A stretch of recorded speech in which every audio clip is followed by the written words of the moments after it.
പ്രാർത്ഥനയും സംരക്ഷണ പ്രാർത്ഥനയൊക്കെ നടത്താറുണ്ടായിരുന്നു. തിരുരക്തം തെളിക്കണേ എന്നൊക്കെ പറഞ്ഞ് പ്രാർത്ഥിക്കുമായിരുന്നു. പക്ഷേ കുറേ നാൾ കഴിഞ്ഞപ്പോൾ ഈശോ ചോദിക്കുകയാണ്, പുതിയ നിയമത്തിൽ ഈശോയുടെ തിരുരക്തം എന്തിനാ നമുക്ക് തന്നിരിക്കണേ? എന്തിനാ തന്നിരിക്കണേ? എന്താ ഈശോ പറഞ്ഞത്? ഇത് എൻ്റെ രക്തമാകുന്നു, നിങ്ങൾ ഇത് വാങ്ങി പാനം ചെയ്യുവിൻ. എവിടെയെങ്കിലും ഈശോ പറഞ്ഞിട്ടുണ്ടോ എൻ്റെ രക്തം നിങ്ങളുടെ മേൽ ഞാൻ തെളിക്കണമെന്ന്? പറഞ്ഞിട്ടുണ്ടോ? ഇല്ല.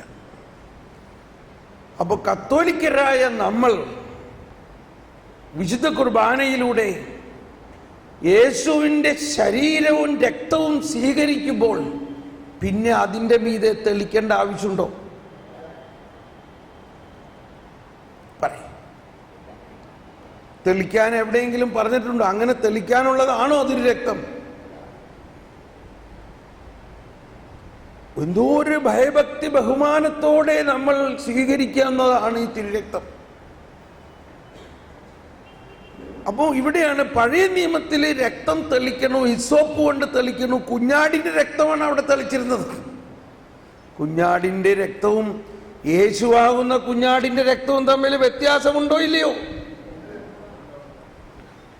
അപ്പൊ ഇത് വിശ്വാസത്തിന്റെ ഒരു രഹസ്യമാണ്. അന്ന് ഇസ്രായേൽ ജനം ഈജിപ്തിൽ നിന്ന് പോരുമ്പോൾ കർത്താവ് അവരോട് പറഞ്ഞു, ഇസ്രായേൽ മക്കളെ, ഇന്ന് നിങ്ങളുടെ കടന്നുപോക്ക് പെസഹയാണ്, പാസ് ഓവറാണ്. ഓരോ ഇസ്രായേൽ ഭവനത്തെയും ഞാൻ ഇന്ന് ഈ നാട്ടിൽ നിന്ന് രക്ഷിക്കും. നിങ്ങൾ എന്തു ചെയ്യണം? നിങ്ങൾ കുഞ്ഞാടിനെ ബലിയർപ്പിച്ചുകൊണ്ട് കുഞ്ഞാടിന്റെ രക്തം നിങ്ങളുടെ കട്ലപ്പടികളിൽ പൂശണം. കുഞ്ഞാടിന്റെ രക്തം പൂശിയ കട്ലപ്പടികളിൽ സംഹാരദൂതൻ പ്രവേശിക്കുകയില്ല. Praise the lord. എന്തുകൊണ്ടാണ് അത്? ഈ വരാനിരിക്കുന്ന കുഞ്ഞാടിന്റെ ഒരു സൂചന മാത്രമായിരുന്നു അത്. വരാനിരിക്കുന്ന ദിവ്യ കുഞ്ഞാടായ യേശുവിനെ കുറിച്ചുള്ള ഒരു മുൻ രുചിയാണ് അവിടെ കൊടുത്തത്. അതിലൂടെ തന്നെ സംഹാരദൂതൻ ആ കട്ലപ്പടികളിൽ പ്രവേശിച്ചോ? ഇല്ല.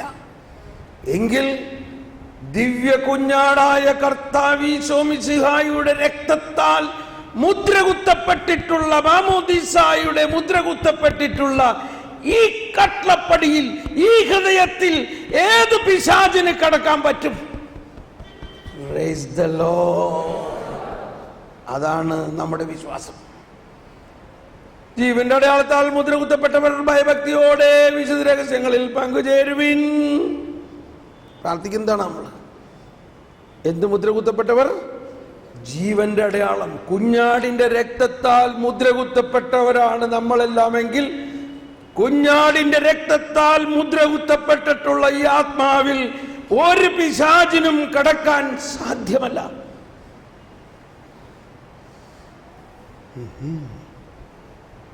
പിശാചാണോ വലുത്? ദൈവമാണോ വലുത്?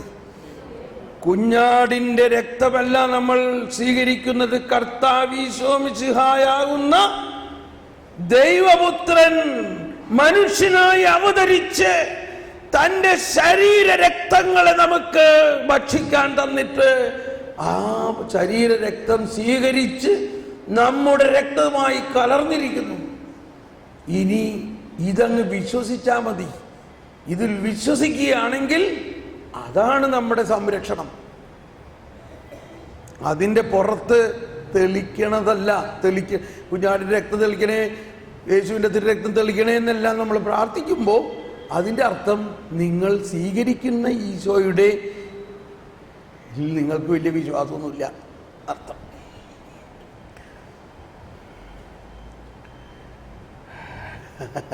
എന്നോട് ക്ഷമിക്കണം കേട്ടോ, ഇത് നിങ്ങൾക്ക് തെറ്റിദ്ധാരണ ഒന്നും വരുത്തുന്നുണ്ടോ? ഇത് ആണ് സത്യം. അതിൽ പിന്നെ ഞാൻ ഒരിക്കലും തിരുരക്തം തെളിക്കണേ എന്ന് പറഞ്ഞ് എനിക്ക് പ്രാർത്ഥിക്കാൻ പറ്റിയിട്ടില്ല. എന്തിനാണ് ഞാൻ തിരുരക്തം തെളിക്കണേ? എൻ്റെ ഉള്ളിൽ യേശുവിൻ്റെ രക്തവും യേശുവിൻ്റെ ആത്മാവും യേശുവിന്റെ ശരീരവും യേശുവിന്റെ വചനവും നിറഞ്ഞു നിൽക്കുമ്പോൾ അതിന്റെ മീതെ ഇനി ഞാൻ തെളിക്കണോ?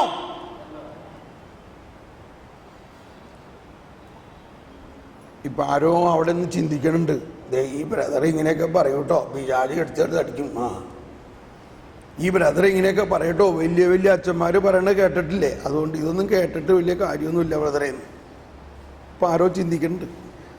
അതുകൊണ്ടാണ് ഞാൻ പറഞ്ഞു, ഞാൻ കേൾക്കണത് നിങ്ങൾ നോക്കണ്ട, നിങ്ങൾ തന്നെ ജ്ഞാനത്തിന് വേണ്ടി പ്രാർത്ഥിക്കുമ്പോൾ പരിശുദ്ധാത്മാവ് നിങ്ങൾക്കിത് മനസ്സിലാക്കി തരണം. ഇതാണ് ഇന്നത്തെ അവസ്ഥ. ഇപ്പൊ ഞാനിങ്ങനെ പറഞ്ഞു, നാളെ നിങ്ങൾ വേറൊരു സ്ഥലത്ത് എത്തുമ്പോൾ വേറൊരാൾ അങ്ങനെ പറഞ്ഞു. ഇപ്പൊ നമ്മുടെ കൺവെൻഷനുകളിൽ ഒക്കെ സാധാരണഗതിയിൽ ഒരാളൊരു ക്ലാസ് എടുത്ത് അങ്ങേര് പോയി, അടുത്ത ആളൊരു ക്ലാസ് എടുത്ത് അങ്ങേര് പോയി, മൂന്നാമതൊരാളൊരു ക്ലാസ് എടുത്ത് അങ്ങേര് പോയി. അവസാനം വരുമ്പോൾ മൂന്നാളും എടുത്തേക്കുന്ന ക്ലാസ് ഭയങ്കര വ്യത്യാസം. ഒരാൾ വന്നിട്ട് പറഞ്ഞു, നിങ്ങൾ ഇത്രയും വലിയ ഹല്ലേലൂയൊക്കെ പറഞ്ഞിട്ടൊന്നും കാര്യമൊന്നുമില്ല, നിങ്ങളുടെ ഉള്ളിലിരിക്കുന്ന കർത്താവിനോട് മൗനമായിട്ട് പ്രാർത്ഥിക്കാണ് വേണ്ടത്. ക്ലാസ് കഴിച്ചു പോയി. അടുത്ത ആൾ വന്നിട്ട് ഹല്ലേലൂയ. അങ്ങേര് പറഞ്ഞു, നിങ്ങളിങ്ങനെ മൗനമായിട്ട് പ്രാർത്ഥിച്ചു കണ്ട സെമിസ്റ്ററിയിലാട്ടാണോ നമ്മളിരിക്കണേ? നമ്മളും തുറന്ന് സ്തുതിച്ച് പ്രാർത്ഥിക്കണം. ഹല്ലേലൂയ. ഇതല്ലേ നമ്മൾ നടക്കുന്ന സംഭവം. ഇപ്പം ആകെ നമ്മൾ പാവപ്പെട്ട മനുഷ്യരാകെ കൺഫ്യൂഷനിൽ. ഇപ്പം ആര് പറയണത് കേൾക്കും? ഇതാണ് നമ്മുടെ സ്ഥിതി. ഇപ്പം തോമസ് പോൾ പറഞ്ഞ് ഇങ്ങനെ, വേറൊരാൾ പറഞ്ഞ് അങ്ങനെ. ഇപ്പം ആര് പറയണത് കേൾക്കും? പറയും, ആര് പറയണത് കേൾക്കണം? ഒന്ന് ഉത്തരം പറഞ്ഞ്, ആര് പറയണത് കേൾക്കണം? ഞാനും. പരിശുദ്ധാത്മാവിൻ്റെ ജ്ഞാനം നിങ്ങളോട് സംസാരിക്കും.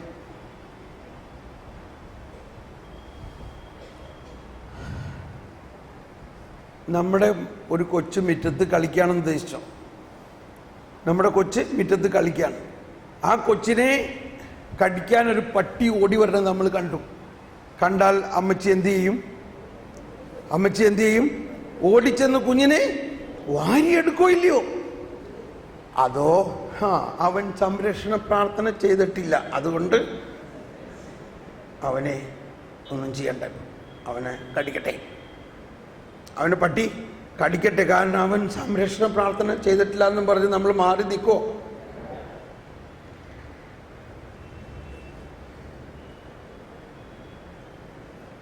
നമ്മൾ വിശ്വസിക്കുന്ന ദൈവം കർക്കശക്കാരനാണെങ്കിൽ ഇങ്ങനെയാണ്.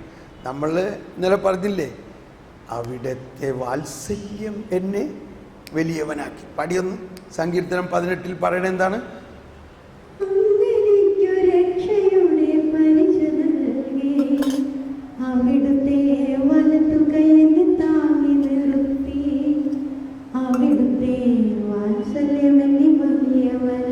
അവിടുത്തെ വാത്സല്യം എന്നെ വലിയവനാക്കി. ഈ കൺവെൻഷൻ കഴിഞ്ഞാൽ നിങ്ങൾ പല പ്രാവശ്യം ഈ വാക്ക് ഉദ്ധരിക്കണം, വാത്സല്യം. ദൈവം ആരാണ്? കരുണ മാത്രമല്ല, ദൈവം വാത്സല്യമാണ്. ആ വാത്സല്യമുള്ള പിതാവ് തരാനുള്ളതെല്ലാം നമുക്ക് നൽകി കഴിഞ്ഞിരിക്കുന്നു. ആ പിതാവ് നൽകിയ ആ വിശ്വാസത്തിൻ്റെ അടിസ്ഥാനം നമ്മൾ പഠിക്കണം. പക്ഷേ ഭയങ്കര പേടിയുള്ളൊരു സംരക്ഷണ പ്രാർത്ഥനയൊക്കെ നടത്തിക്കോട്ടോ. എന്തുകൊണ്ടാ? പേടിയുള്ളവർക്ക്. അപ്പൊ ആരാ സംരക്ഷണ പ്രാർത്ഥന നടത്തുന്നവർ? പേടിയുള്ളവർ. എന്തു വേണം? അങ്ങനെ പേടിച്ച് തന്നെ ജീവിക്കണോ അതോ വിശ്വാസത്തിൽ വളരണോ? വിശ്വാസത്തിൽ വളരുകയാണെങ്കിൽ സങ്കീർത്തനം 34 പറയുന്നുണ്ട്, ഒരു വിശ്വാസിയുടെ ചുറ്റും ആരുണ്ടാകും?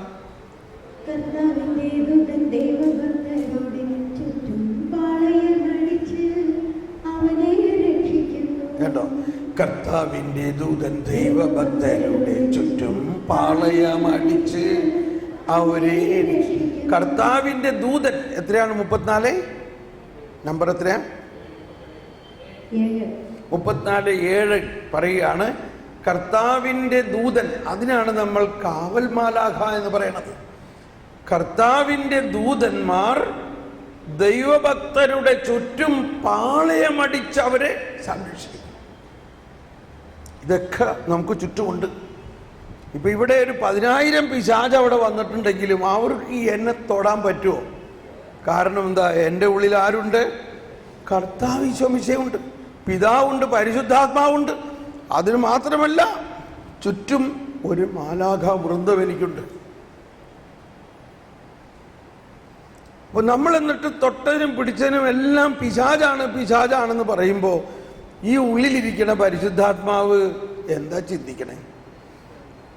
ഇവന്റെ ഉള്ളിൽ വന്നിരുന്നിട്ട് എന്ത് പ്രയോജനം? ഇത്രയും നാൾ ഞാൻ ഇരുന്നിട്ട് എന്നെ നോക്കാണ്ട് അവിടെ കാണ്ടുള്ള ഈ പൊടി മാതിരത്തെ പിശാചിനെ നോക്കി അവൻ പേടിച്ചിരിക്കുകയാണ്.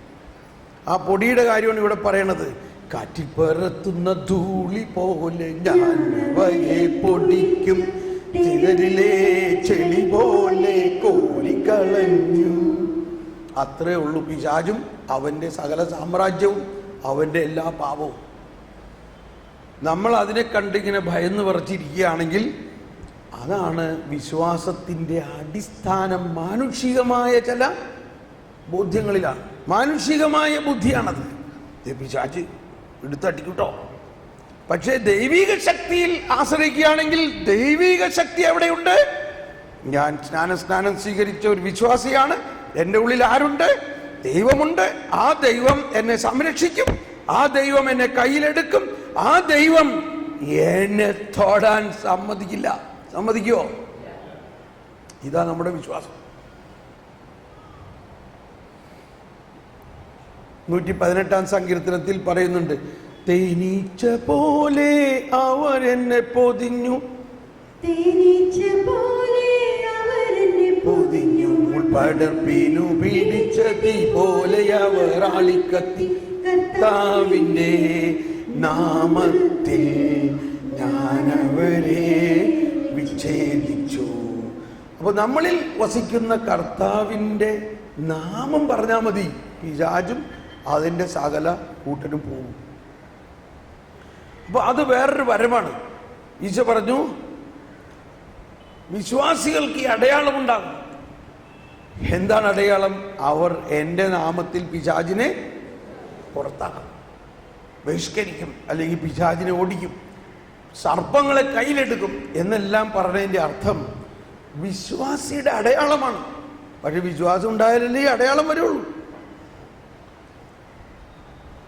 നിങ്ങൾക്ക് പിശാചുക്കളെ ബഹിഷ്കരിക്കാൻ ശക്തിയുണ്ട്, അറിയണോ? അത് നിങ്ങൾക്കറിയണോ? നിങ്ങൾക്ക് പിശാചുക്കളെ ബഹിഷ്കരിക്കാൻ ശക്തി ഉണ്ടെന്ന് ഉറപ്പുള്ള എത്ര പേരുണ്ടെന്ന് കരം ഉയർത്തിയേ? Very good, okay. എന്നാൽ ഇന്ന് രാത്രി ഞാനൊരു പിശാചിനെ അങ്ങോട്ടേക്ക് വിടാം. രാത്രി വേണ്ട, ഇപ്പൊ തന്നെ വിട്ടോ. രാത്രി കിടക്കണ നേരത്ത് ഇന്ന് രാത്രി ഒരു പിശാച് വന്ന് നിങ്ങളുടെ കുരക്കിനെ പിടിച്ചും കൊണ്ട് ഞെക്കണം. അപ്പൊ നിങ്ങൾ എന്ത് ചെയ്യും? അയ്യോ കിടന്ന് ബഹളം ഉണ്ടാക്കുമല്ലേ? നിങ്ങൾ എന്ത് ചെയ്യും? പറയും. നിങ്ങൾ പറയും, വലിയ ഒച്ചൊന്നും കൊടുക്കണ്ട, യേശുവിൻ്റെ നാമത്തിൽ വേഗം ഇവിടെ നിന്ന് പോയിക്കോ, യേശുവിൻ്റെ നാമത്തിൽ പോകും എന്ന് പറയുമ്പോൾ പിശാച് പോകും. അപ്പൊ ഈ വരത്തിനെ പ്രാക്ടീസ് ചെയ്യണമെന്നുണ്ടെങ്കിൽ ഓരോ ദിവസവും പുതിയ പുതിയ പിശാച് വരും. അപ്പൊ പിശാച് വരണത് എന്തിനാണ്? ദൈവമാണ് പിശാചിനെ അയക്കണത്. എന്തിനാണ് ദൈവം നിങ്ങളുടെ അടുത്ത് പിശാചിനെ അയക്കണത്? പിശാചിനെ ബഹിഷ്കരിക്കുന്നത് എങ്ങനെയാണെന്ന് പഠിപ്പിക്കാനും. അങ്ങനെ 2 പ്രാവശ്യം ബഹിഷ്കരിച്ച് കഴിയുമ്പോൾ ഇവൻ ഇത്രയല്ലേ ഉള്ളൂ, അപ്പോൾ ഇന്ന് നമുക്ക് അതൊന്ന് പ്രാക്ടീസ് ചെയ്താലോ? അപ്പോൾ ഇന്ന് രാത്രി ഒരു പിശാചിനെ, വലിയ പിശാചൊന്നും നിങ്ങളുടെ അടുത്ത് വരുമൊന്നുമില്ല, ചെറിയ കുട്ടി പിശാചുക്കളൊക്കെ വരുള്ളൂ കേട്ടോ, വന്ന് ചെറുതായിട്ടൊന്ന് കുരക്കിന് പിടിച്ച് ഞെക്കണം. ഇത് വേണമെന്ന് ആഗ്രഹമുള്ളവരൊന്ന് കൈപൊക്കിയേ. ഇങ്ങനെ വേണമെന്ന് ആഗ്രഹമുള്ളവർ ഈ ഭാഗത്തൊറ്റാള് അവിടെ ഒരു ചേച്ചി കൈപൊക്കിയിട്ടുണ്ട്. എല്ലാവരും അങ്ങനെ ആവശ്യമുള്ളവരൊന്ന് കൈപൊക്കിയേ. ഓക്കെ, എന്ന് നമുക്ക് പ്രാർത്ഥിക്കാം. കർത്താവേ, ഇന്ന് ഞങ്ങൾക്ക് ഒരു പിശാചിനെ അയച്ച് ഞങ്ങളിലുള്ള ശക്തിയും പിശാചിൻ്റെ ശക്തിയും ഒന്ന് മനസ്സിലാക്കി തരണേ. അപ്പോൾ അതാണ് ഈശോ വിഭൂതി ബുധനാഴ്ച കരിക്കുരുത്തിരുന്നാളിൻ്റെ അന്നത്തെ വായന എന്തായിരുന്നു അറിയാമോ? ഈശോയുടെ മരുഭൂമി അനുഭവമാണ്. അവിടെ പറയുന്നത് ഇതാണ്. ലൂക്ക 4-ാം അധ്യായത്തിൽ 1-ാമത്തെ വചനം പറയുന്നതാണ്, ആത്മാവിനാൽ നിറഞ്ഞവനായ യേശു യേശു പരിശുദ്ധാത്മാവിനാൽ നിറഞ്ഞവനായി ജോർദാനിൽ നിന്നും മടങ്ങി. ആത്മാവ് അവനെ മരുഭൂമിയിലേക്ക് നയിച്ചു. പിശാചിനാൽ പരീക്ഷിക്കപ്പെടുന്നതിനെ മരുഭൂമിയിലേക്ക്. കണ്ടോ, ആത്മാവിൽ നിറഞ്ഞ യേശു, ആ നിറഞ്ഞ യേശുവിനെ പരിശുദ്ധാത്മാവ് എങ്ങോട്ടേക്ക് അയക്കണു? പിശാചിന്റെ അടുത്തേക്ക് അയച്ചേക്കണം. എന്താ, യേശുവും പരിശുദ്ധാത്മാവും തമ്മിൽ വല്ല വഴക്കടി ഉണ്ടായോ? എന്തിനാണ് പരിശുദ്ധാത്മാവ് യേശുവിനെ മരുഭൂമിയിൽ പിശാചിനാൽ പരീക്ഷിക്കാൻ അയച്ചത്? അപ്പൊ ഈ നമ്പർ എടുത്തിട്ടാണ് നമ്മൾ ചിലർ പറയാറുണ്ട്, കർത്താവ് ഈശോമിശിഹായെ തന്നെ പിശാച് വെറുതെ വിട്ടില്ല, പിന്നെ നമ്മളെ വിടാതിരിക്കോ? അതുകൊണ്ട് സൂക്ഷിക്കണേ. അപ്പൊ ആ വചനത്തിന്റെ ശരിയായ അർത്ഥം മനസ്സിലാകാത്തുണ്ട്. കർത്താവ് ഈശോമിശിഹായെ പിശാച് പരീക്ഷിച്ചാ പിന്നെ നമ്മളെ പരീക്ഷിക്കാതിരിക്കോ? അങ്ങനെയല്ല മനസ്സിലാക്കേണ്ടത്. കർത്താവ് ഈശോമിശിഹ പിശാചിന്റെ അടുത്ത് ചെന്നോ, പിശാച് യേശുവിന്റെ അടുത്ത് വന്നോ? എന്താ ഉണ്ടായേ? ഇപ്പൊ നമ്മൾ കേട്ടല്ലോ, പിശാച് യേശുവിന്റെ അടുത്ത് വന്നോ, യേശു പിശാചിന്റെ അടുത്ത് ചെന്നോ? മനസ്സിലായോ? എന്ത് സംഭവിച്ചു? യേശുവാണ് പിശാചിന്റെ അടുത്തേക്ക് ചെല്ലുന്നത്. ഇപ്പൊ ഇന്ത്യ, ഭാരതത്തിലെ ആറ്റം ബോംബ് ഉണ്ടായി. ആറ്റം ബോംബ് ഉണ്ടെന്നും പറഞ്ഞുകൊണ്ട് നമ്മുടെ ഗോഡൌണിൽ അത് വെച്ചുകൊണ്ടിരുന്നുകൊണ്ട് കാര്യമുണ്ടോ? അത് പൊട്ടിച്ച് കാണിച്ചു കൊടുക്കണ്ടേ? കൊല്ലത്തൊരു പടക്കം പൊട്ടിയതിൻ്റെ ഇപ്പൊ നമ്മൾ കണ്ടു ഇല്ലേ? അപ്പോൾ ആറ്റം ബോംബ് പൊട്ടിയാൽ എന്തായിരിക്കും അവസ്ഥ? അപ്പൊ എവിടെ പൊട്ടിക്കണം? മരുഭൂമിയിൽ. അതുകൊണ്ട് പൊക്കരാൻ മരുഭൂമിയിൽ കൊണ്ടുപോയിട്ട് ഇത് പൊട്ടിച്ചു. അതിനാണ് ആറ്റം ബോംബ് പരീക്ഷണം എന്ന് പറയുന്നത്. എന്താണ് അതിനും പറയണത്? പരീക്ഷണം. ഈ പരീക്ഷണം കഴിഞ്ഞപ്പോൾ ഇതാ ലോകരാഷ്ട്രങ്ങളെല്ലാം സാറ്റലൈറ്റിലൂടെ കണ്ടു, ഓ ഇനി ഇന്ത്യയോട് കളിക്കാൻ പറ്റില്ല, ഇനി ഇന്ത്യ പവർഫുൾ ആയിരിക്കണം. ഏതാണ്ട് ഇതുപോലെ തന്നെയാണ് സ്വർഗരാജ്യം സമാഗതമായിരിക്കുന്നു. യേശു തൻ്റെ പരസ്യ പ്രഘോഷണം ആരംഭിച്ചിരിക്കുന്നു. യേശു എന്തിനാണ് വന്നിരിക്കുന്നത്? പിശാചിൻ്റെ പ്രവർത്തികളെ നശിപ്പിക്കാൻ വേണ്ടിയാണ് ദൈവരാജ്യം വന്നിരിക്കുന്നത്. അതുകൊണ്ട് ദൈവരാജ്യം ഉദ്ഘാടനം ചെയ്യുകയാണ്. പരസ്യ പ്രഘോഷം ഉദ്ഘാടനം ചെയ്തുകൊണ്ട് ഈശോ ആദ്യം തന്നെ നേരെ പിശാചിന്റെ അഡ്ഡയിലേക്കാണ് ചെല്ലണത്. എവിടാ? ഇറങ്ങി വാ, നോക്കാം നമുക്ക് പറഞ്ഞ ഉടനെ പിശാച് ഓടി വന്നിട്ട് പറഞ്ഞു, നീ ദൈവപുത്രനാണെന്നൊക്കെ പറഞ്ഞിട്ട് എന്താ കാര്യം? 40 ദിവസം ഉപവസിച്ച് ഇങ്ങനെ പട്ടിണി എടുക്കേണ്ട വല്ല കാര്യമുണ്ടോ? നിനക്ക് ഇത്രയും കഴിവുണ്ടല്ലോ, ഈ കല്ലിനോട് ഒന്ന് പറഞ്ഞാൽ ഉടനെ അപ്പമാകുമല്ലോ, പിന്നെ ഇങ്ങനെ വിശന്നിരിക്കേണ്ട എന്താ കാര്യം? ഉടനെ ഈശോ എന്തു പറഞ്ഞു? വേടാ പുല്ലേ, മനുഷ്യൻ അപ്പം കൊണ്ടൊന്നും അല്ല ജീവിക്കണേ, ദൈവത്തിൻ്റെ അധരത്തിൽ നിന്ന് വരുന്ന വചനം കൊണ്ടാണ്. പിശാച് ഉടനെ പുറകോട്ട് പോയി. പിശാച് ജയിച്ചോ പരാജയപ്പെട്ടോ? എങ്ങനെ പരാജയപ്പെട്ടു? ഈശോ ഒരു വചനം പറഞ്ഞോളൂ, പക്ഷെ പറയണ വചനം അത് മനസ്സിലാക്കിയിട്ട് പറയണം. ഞങ്ങളൊക്കെ 40 ദിവസം ഈ വചനത്തിൻ്റെ അടിസ്ഥാനത്തിൽ 40 ദിവസം വചനം മാത്രം ഭക്ഷിച്ചുകൊണ്ട്, വിശുദ്ധ കുർബാനയും ഭക്ഷിച്ചുകൊണ്ട്, ഒരു ഭക്ഷണവും കഴിക്കാതെ ഉപവസിച്ചിട്ടുള്ളവരാണ്. ഇനി നിങ്ങൾക്ക് ആർക്കെങ്കിലും ഉണ്ടെങ്കിൽ എൻ്റെ അടുത്ത് വന്നാൽ ഞാൻ അതിൻ്റെ ഐഡിയ പറഞ്ഞുതരാം. 40 ദിവസം ഉപവസിച്ചു. കാരണം ആ കർത്താവ് ഈശോ മിശിഹാ നമ്മളിലുള്ളതുകൊണ്ട്. ഇതൊക്കെ നമ്മൾ സാധാരണ മനുഷ്യരാണെങ്കിലും അസാധാരണമായ ദൈവവരപ്രസാദം നമ്മൾക്കുണ്ട്. നമ്മുടെ വിശ്വാസത്തിൻ്റെ കരുത്തുണ്ടാകണം. 3 പ്രാവശ്യവും പിശാചിനാൽ പരീക്ഷിക്കപ്പെട്ടു. 3 പ്രാവശ്യവും പിശാചിനെ പരാജയപ്പെടുത്തി പൊട്ടിച്ചു കൊടുത്തു വചനം പറഞ്ഞു. അപ്പോൾ വാസ്തവത്തിൽ വചനം അതിൻ്റെ കൃത്യമായ അർത്ഥത്തോടെ പറയുമ്പോൾ പിശാച് ഓടും, പിശാച് താനെ പോകും. പക്ഷെ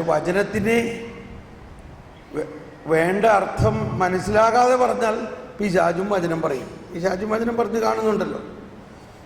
ഇപ്പോൾ ആ മത്തായി 4-ാം അധ്യായത്തിൽ പിശാചിന്റെ പ്രവൃത്തിയെ നശിപ്പിക്കുകയാണ് യേശു ചെയ്തത്.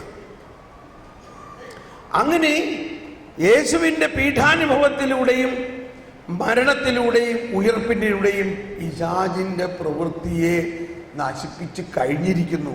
ഇനി നമ്മൾ ബന്ധന പ്രാർത്ഥന പ്രാർത്ഥിക്കേണ്ട ആവശ്യമൊന്നുമില്ല. മറിച്ച് ഈ സംഭവത്തിലൂടെ പിശാചിനെ നിർവീര്യമാക്കി കഴിഞ്ഞിരിക്കുന്നു എന്ന് എന്ത് ചെയ്യണം? വിശ്വസിച്ചാൽ മതി. എന്ത് ചെയ്യണം? വിശ്വാസികൾക്ക് ഈ ഒരു അടയാളം ഉണ്ടാവും. അവൻ വിശ്വസിക്കുമ്പോൾ തന്നെ പിശാച് പോവും. ഒരിക്കലും ഒരു കൺവെൻഷൻ ഗ്രൗണ്ടിൽ ഒരു പെണ്ണ് പിശാച് ബാധിച്ച് കസേരയൊക്കെ എടുത്ത് വലിച്ചെറിഞ്ഞു തുടങ്ങി. ഉടനെ വോളണ്ടിയേഴ്സ് എല്ലാവരും കൂടി പിടിച്ച് സംഘാടകരുടെ അടുത്ത് കൊണ്ടുവന്നു. പുറകുവശത്ത് വന്നപ്പോൾ ഒരു കരിസ്മാറ്റിക് ചേട്ടൻ പിശാചിനെ ഒഴിവാക്കാനുള്ള വരമുണ്ടെന്ന് പറഞ്ഞു. അദ്ദേഹത്തിൻ്റെ അടുത്ത് കൊണ്ട് അദ്ദേഹം ഒരു കുരിശെടുത്തുകൊണ്ട് വന്ന് പിശാച് ദൂരെ പോകുമെന്ന് പറഞ്ഞു. പിശാച് കുറേ കൂടി ഈ പെണ്ണ് അലറി ഇയാളുടെ അടുത്തേക്ക് വന്നു. അപ്പൊ ഇയാളും അലറി, പോകാനല്ലേ പറഞ്ഞത്. അപ്പൊ അവൾ ഒന്നുകൂടി അലറി. അപ്പൊ ഇയാള് അവളുടെ തലമുടിക്ക് പിടിച്ചു വെച്ചിട്ട് നിന്നോട് പോകാനല്ലേ പറഞ്ഞെന്നുണ്ട് ആ കുരിശെടുത്തിട്ട് അവളുടെ വായിൽ പൊട്ടിക്കയറ്റി. വായൊക്കെ പൊട്ടി.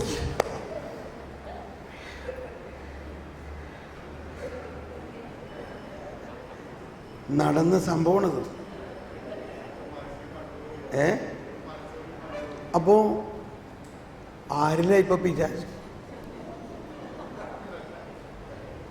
മനസ്സിലാവണ്ടോ? അപ്പോൾ പിശാചിനെ ബഹിഷ്കരിക്കാൻ ഈ ബഹളമൊന്നും ഉണ്ടാക്കണ്ട. ബഹളം ഉണ്ടാക്കുകയാണെങ്കിൽ പിശാചിന് സന്തോഷമായി. ആഹാ, അപ്പം അവനെൻ്റെ കൂട്ടുകാരനാണ്. മറിച്ച് നിശബ്ദമായിട്ട്, എടാ പിശാചേ, കർത്താവ് ചോദിച്ചായനിലുണ്ട്, കർത്താവ് നിന്നെ പരാജയപ്പെടുത്തി കഴിഞ്ഞിരിക്കണം. എന്നാൽ ഞാൻ വേഗം പോയിക്കോളാട്ടോ എന്നും പറഞ്ഞ ആളുകൾ പോയിക്കോളും. ആൾ പോയിക്കോളും. കൊച്ചുരേസ്യ പുണ്യവതിയുടെ അടുത്ത് പിശാച് പോകാറില്ല. കാരണം പിശാച് എന്ത് ചെയ്താലും കൊച്ചുരേസ്യ അതിനെ ആത്മാക്കളെ നേടാൻ ഉപയോഗിക്കും. പിശാച് ഒന്ന് പക്കിനിട്ട് കുത്തിയാൽ, നന്നായിട്ടോ എൻ്റെ ഈശോയെ, ഈ കുത്ത് നിന്ന് കുത്തിയിട്ട് നിന്നോട് ചേർക്കണം. അത് കാരണം പിശാച് കൊച്ചുരേസ്യനെ ഒന്നും ചെയ്യില്ല.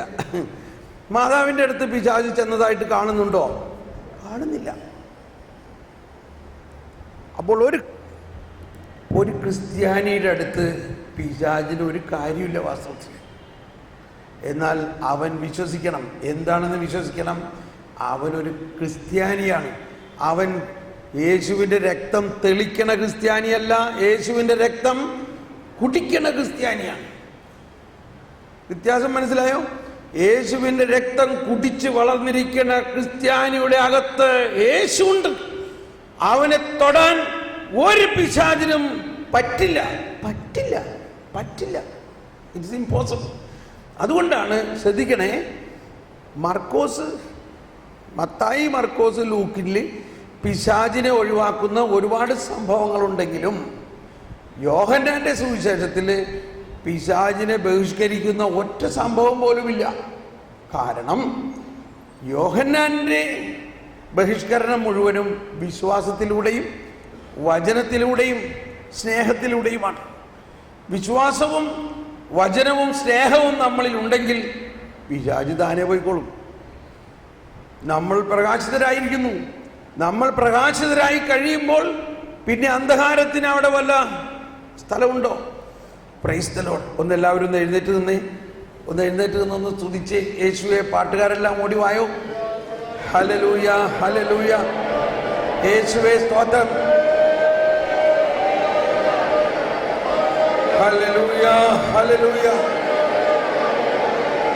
മാത്യൂസ്, ഷാജി,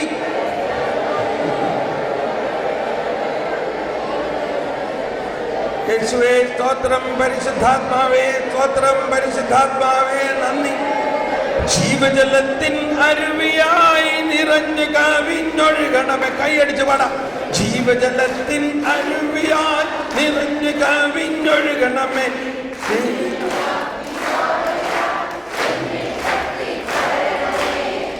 ജലത്തിൻ അരുവിയായി നിറഞ്ഞു കവിഞ്ഞൊഴുകണമേ, സ്നേഹാത്തിൻ ജ്വാലയായി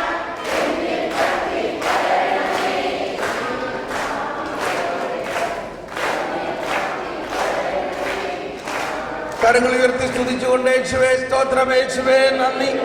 ഹല്ലേലൂയ, ഹല്ലേലൂയ, ഹല്ലേലൂയ, ഹല്ലേലൂയ.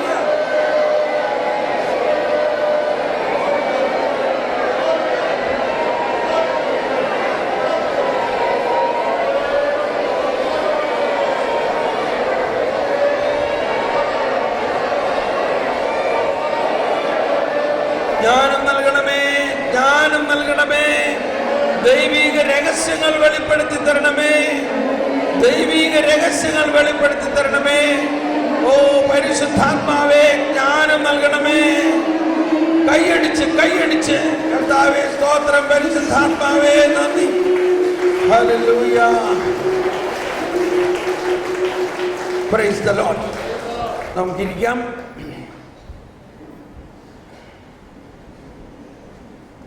ഇപ്പോ പിശാച് ദൈവത്തിൻ്റെ ഒരു സൃഷ്ടിയാണെന്നും ദൈവം സൃഷ്ടാവാണെന്നും അങ്ങനെ ആ സർവാധിപനും സർവജ്ഞനുമായ കർത്താവ് നമ്മളിൽ വസിക്കുന്നു എന്നൊന്ന് വിശ്വസിച്ചേ. ആ സർവാധിപനായ കർത്താവ് നമ്മളിലുണ്ട്. പിശാചിന് നമ്മളെ ഒന്നും ചെയ്യാൻ സാധ്യമല്ല. കാരണം നമ്മളിൽ ഉള്ളവൻ, നമ്മുടെ ഉള്ളിലുള്ളവൻ പുറത്തുള്ളവനേക്കാൾ ശക്തനാണ്. ഒന്ന് വിശ്വസിച്ചോ? അങ്ങനെ അങ്ങ് വിശ്വസിക്കുമ്പോൾ ഒരു സമാധാനം ഹൃദയത്തിലേക്ക് വരണമായിട്ട് തോന്നുന്നുണ്ടോ? വലിയൊരു സമാധാനം വരണമായിട്ട് തോന്നുന്നില്ലേ? അങ്ങനെ തോന്നുന്നവരൊന്ന് കൈപൊക്കി. അങ്ങനെ ആ സമാധാനം കണ്ടോ? ഇതാണ് കർത്താവ് തരുന്ന സമാധാനം. Thank you. നമ്മൾ ചിലർ പറയും, എൻ്റെ ബ്രദറെ, അവള് കൂടോത്രം ചെയ്തിട്ടാണ് ഞങ്ങളുടെ വീട്ടിലെ ഈ പ്രശ്നങ്ങളൊക്കെ. ഇപ്പൊ എന്താ ചെയ്യണേ പറയും. ഇപ്പൊ കുറച്ച് ദിവസം മുമ്പ് ഒരു ചേച്ചി വന്നിട്ട് പറയാണ്, എൻ്റെ മരുമോൻ എൻ്റെ മേൽ കൂടോത്രം വിട്ടേക്കണം. ഞാൻ പറഞ്ഞു, കൂടോത്രമല്ല, ഒരു 10,000 പിശാചിനെ നിന്റെ മേലും വിട്ടാലും നിന്നെ ഒന്നും ചെയ്യാൻ പറ്റില്ല. കാരണം നിന്റെ ഉള്ളിൽ ആരുണ്ട്?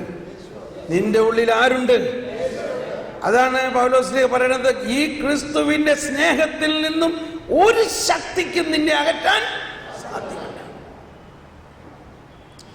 ഇങ്ങനെ ഇരിക്കുമ്പോഴാണ് നമ്മുടെ വലിയ കരിസ്മാറ്റിക് പ്രാർത്ഥനാ ഗ്രൂപ്പിലുള്ളവരൊക്കെ പറയാണ്ട്, ആ അമ്പലത്തിൽ നിന്ന് കൊണ്ടുവന്നേക്കണ പ്രസാദം കഴിച്ചാൽ പിശാച് കയറും. ശരിയാണ്. അപ്പൊ പഴയ നിയമത്തിലെ കുറെ വചനങ്ങൾ വിഗ്രഹത്തിന് അർപ്പിച്ചത് എല്ലാ വചനങ്ങളും നോക്കുമ്പോൾ ശരിയാണ്, തെറ്റാണത്. അപ്പം എൻ്റെ അടുത്ത് കുറേ പേര് വന്നു, എന്ത് ചെയ്യണം? ഓണത്തിന് ഇവരൊരു പ്രസാദം കൊണ്ടുവന്നു, ഈ അമ്പലത്തിൽ നിന്ന് കൊണ്ടുവന്ന്, അതൊക്കെ കഴിച്ചത് ശരിയാണോ? കുറേ വചനങ്ങൾ എടുത്ത് നോക്കുമ്പോൾ ശരിയല്ല, പ്രത്യേകിച്ച് പഴയ നിയമത്തിലെ വചനങ്ങൾ എടുത്ത് നോക്കുമ്പോൾ. പക്ഷെ എന്തുകൊണ്ടാണ് ഇയാൾ തന്നത്? അയാൾ എൻ്റെ സ്നേഹിതനായതുകൊണ്ടാണ്. എന്തുകൊണ്ടാണ് തന്നത്?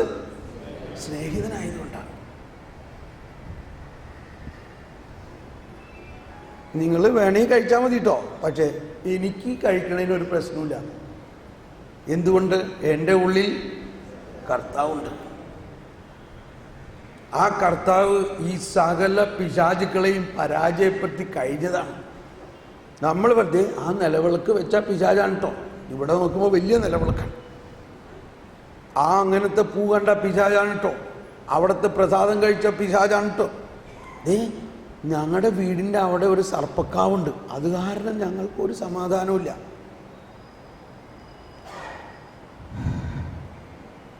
നമ്മുടെ ഉള്ളിലുള്ളവൻ ആരാണ്?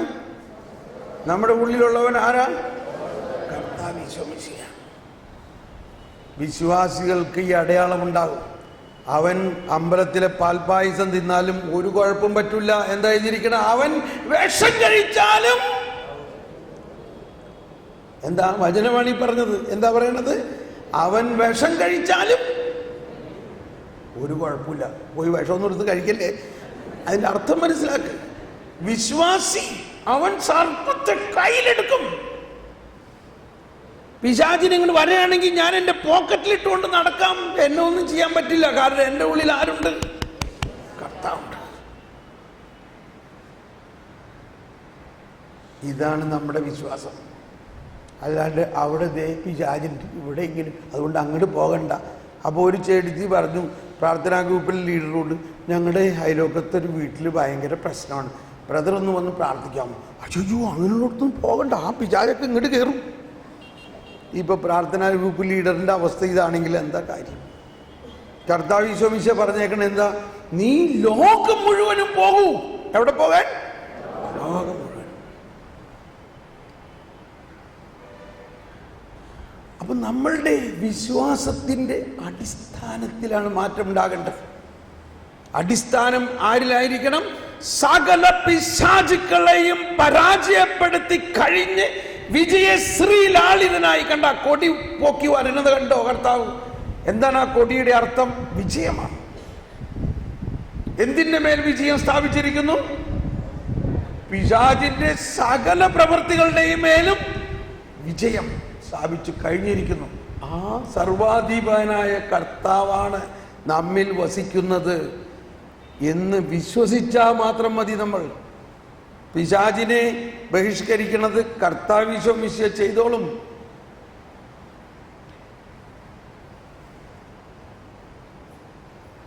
ഇപ്പോൾ ഒരു പൊളിച്ചെഴുത്ത് നടത്തിയമാതിരി തോന്നുന്നുണ്ടോ? പൊളിച്ചെഴുത്തിയിട്ട് പുതിയ ഫൗണ്ടേഷൻ ആയോ? പുതിയ ഫൗണ്ടേഷൻ ആയോ? ആരാണ് നിങ്ങളുടെ നേതാവ്? എന്താണ് നിങ്ങളുടെ ഫൗണ്ടേഷൻ? കർത്താവ് ഈശോ മിശിഹായാണ് ഞങ്ങളുടെ ഫൗണ്ടേഷൻ. ഇതൊക്കെയാണ് വചനം പറയണത്. ഇത് യേശു കർത്താവാകുന്ന മൂലക്കല്ലിൽ പണിതുയർത്തിയിരിക്കുന്ന സഭയാണ്. അവനാണ് ഇതിൻ്റെ മൂലക്കല്ല് എന്നൊക്കെ പറയുന്നതിൻ്റെ അർത്ഥം ഇതാണ്.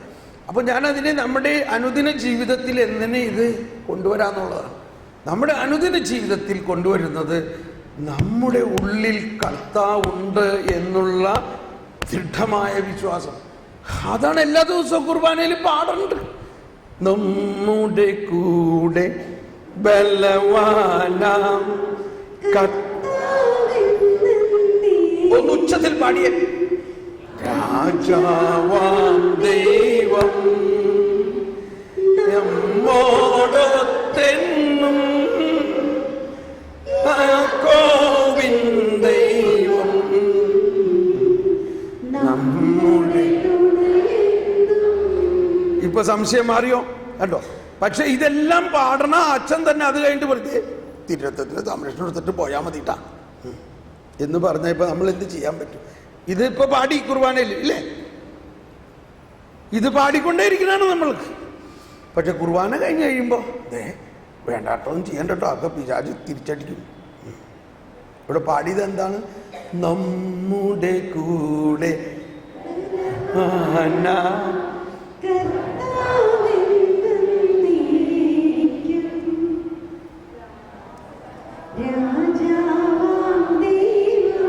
ആരുണ്ട് നമ്മുടെ കൂടെ? രാജാവ് തന്നെ നമ്മുടെ കൂടെയുണ്ട്.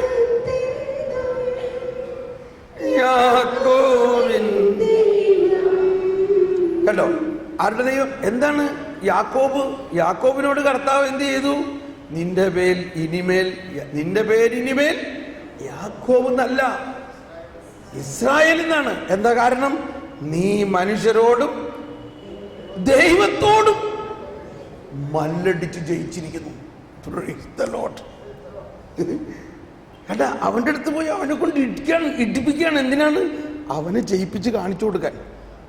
അവനെ ജയിപ്പിച്ച്, കണ്ടോ, നിനക്ക് ദൈവത്തോട് തന്നെ പോരാടി ജയിച്ചവനാണ് നീ. ഒന്ന് ആലോചിച്ച് നോക്കിയേ, നമ്മുടെ വിശ്വാസത്തിൻ്റെ ആ കാമ്പിൻ്റെ ഉള്ളിലിരിക്കുന്ന കാര്യം. ഈ ഒറ്റ പടി ഇത് എനിക്ക് ഭയങ്കര ഇഷ്ടമാണ്. കുർബാനയിൽ ഇങ്ങനത്തെ ഇത് ഞാൻ ഓരോന്നോരോന്ന് എടുക്കുന്നത്. നിങ്ങൾ ഇനി കുർബാന അർപ്പിക്കുമ്പോൾ എല്ലാ ദിവസവും നിങ്ങളിത് ഓർക്കും. ചുമ്മാ ഇങ്ങനെ അധരവ്യായാമമായിട്ട് കുർബാനയിലെ പാട്ട് പാടിയാൽ പോരാ. അതിൻ്റെ അർത്ഥം മനസ്സിലാക്കുകയും അത് സത്യം സത്യം സത്യം തന്നെയാണെന്ന് വിശ്വസിക്കുകയും ചെയ്യണം. അപ്പൊ നമ്മുടെ ഒന്ന് ഞാൻ പറയാട്ടോ, നമ്മുടെ നാട് നമ്മുടെ ജനതയും വളരെ അനുഗ്രഹിക്കപ്പെട്ടവരാണെന്നുള്ളതിന് യാതൊരു സംശയമില്ല. അല്ലെങ്കിൽ ഞാൻ ഒരു പ്രാവശ്യം പറഞ്ഞു, ഈ ലോകം മുഴുവനും ഉള്ള നവീകരണ പ്രസ്ഥാനത്തെ താരതമ്യപ്പെടുത്തി നോക്കുമ്പോൾ ഈ കേരളത്തിൽ മാത്രമേ ഈ ലോകം മുഴുവനിലും ഏറ്റവും കൂടുതൽ നവീകരണ ആവേശം. എനിക്ക് വാസ്തവത്തിൽ നിങ്ങളെ കാണുമ്പോൾ ഭയങ്കര സന്തോഷമാണ്. കാരണം ഇങ്ങനെ ഒരു കൂട്ടത്തെ ലോകത്തിൽ എങ്ങും കാണാൻ കിട്ടാറില്ല. അതിനകത്ത് ഏറ്റവും സന്തോഷം നിങ്ങളിൽ കുറേ പേര് ദരിദ്രരാണ് എന്നുള്ളതാണ് സന്തോഷത്തിൻ്റെ കാര്യം. മാത്രമല്ല എൻ്റെ പ്രാർത്ഥന നിങ്ങളുടെ ദാരിദ്ര്യം മാറല്ലേ എന്നാണ് പ്രാർത്ഥന. സത്യം. ഷോക്കടിച്ചോ? ഇപ്പൊ ചില അമ്മച്ചിമാര് വന്നിട്ട് പോലെ എൻ്റെ ബ്രദറെ ഇത്രയും നാളായിട്ട്, ഇന്നും കൂടി ഒരു ചേട്ടത്തി എന്നെ വിളിച്ച് പറഞ്ഞതാ, ഇത്രയും നാളായിട്ട് എനിക്കൊരു വീടില്ല. ഞാൻ പറഞ്ഞു പ്രൈസ് ദ ലോർഡ്. അതിൻ്റെ അർത്ഥം നീ കർത്താവ് ഈശോ മിശിഹായുടെ തറവാട്ടുകാരിയാണെന്ന് അർത്ഥം. കർത്താവ് ഈശോ മിശിഹ ദൈവമല്ലേ, അങ്ങേർക്ക് വീട് വേണോ? അപ്പൊ നീ ആരാ? നീ ദൈവത്തിൻ്റെ മകളാണ്. വലിയ വ്യത്യാസമൊന്നുമില്ല. അതാദ്യം മനസ്സിലാക്കുക. കർത്താവ് ഈശോ മിശിഹ പറഞ്ഞു, മനുഷ്യപുത്രനു തല ചായ്ക്കാൻ മണ്ണിൽ. ഒന്ന് ആലോചിച്ച് നോക്കുക. നമ്മൾ വിദ്യാഭ്യാസത്തിൽ വളരെ വളർന്നതുകൊണ്ട് എല്ലാവരും നല്ല ബംഗ്ലാവും വീടും ഒക്കെ ആയാലേ ഒരു ക്രിസ്ത്യാനി ആവും എന്നുള്ള മാതിരി ആയിരിക്കണേ. ഒരു കല്യാണം ആലോചിക്കുകയാണെങ്കിൽ നമ്മൾ ആരെ നോക്കും? നല്ല ബംഗ്ലാവും 2 കാറും നല്ല ശമ്പളമൊക്കെ ഉള്ള ആൾക്കാരെയല്ലേ നമ്മൾ ബന്ധത്തിന് കൊണ്ടുവരുള്ളൂ. ഞാനും അങ്ങനെയൊക്കെ തന്നെ ആയിരിക്കും. അപ്പം എന്ത് സംഭവിച്ചു കേട്ടോ? ഇവിടെ ദരിദ്രരായിട്ടുള്ള നിങ്ങൾ മനസ്സിലാക്കിക്കോ, നിങ്ങളിൽ